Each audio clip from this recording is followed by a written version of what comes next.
I wanted to share you guys this sunset, this beautiful view that I saw this morning while I talked to you about something that I read in my Bible very recently.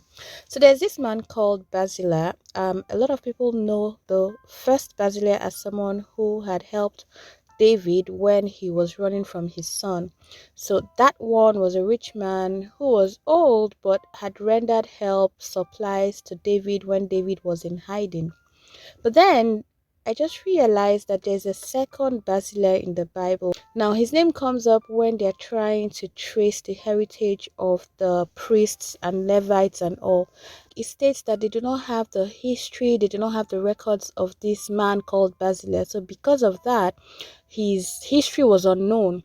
And when I further went to study, like, why is it that his history is unknown, I read some narratives that said this particular man had married one of the descendants of the first Barzillai and had answered her name instead of his name.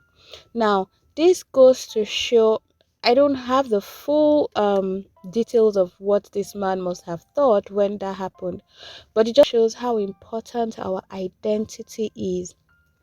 Do not trade your identity for momentary pleasure. Do not trade your identity for something you can get in the moment.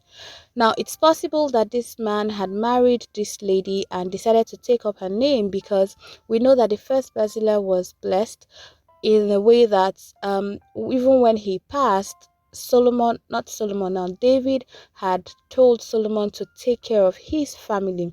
So the descendants of this man had been favored because of what the first Barzillai did.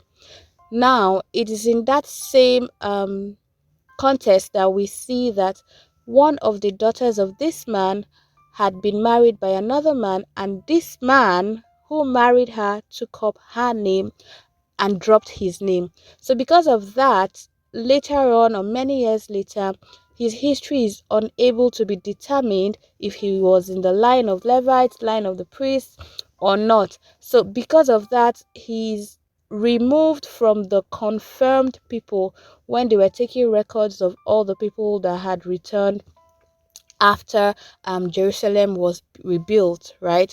So, my point this morning is know who you are and be confident in who you are. Again, I'm not saying this man did wrong because I don't have the full picture, but I'm just saying that from the little that we now know the importance of identity. Similar story that we heard about Jacob and Esau, and how Jacob had taken Esau's birthright for a plate of porridge because, I mean, one of the reasons is because Esau didn't realize who he was. He didn't realize his identity. He didn't realize the power that his birthright had, and he had sold it up for a plate of food. Now, your identity is very important. Who are you in Christ? You know who you are in Christ. Do not sell this for something that you're going to get in the moment. Do not sell this for a pleasure that you're going to just get for a few seconds, a few minutes, a few days, a few hours, whatever it is, right? You have to remember who you are and uphold the name that you hold. You have to remember who you are in Christ, and even though pleasures of the moment are in your face, you need to know that trading that for your identity can cost you so much more down the line. That's just something I wanted to point out. I haven't heard this story before of the second Barzillai, and yeah, I decided to tell you guys about it. Have you guys heard about it? And if you have, tell me what you think. If you have not, you might want to check that out and see what that holds for you. Thank you guys for listening. See you in the next one.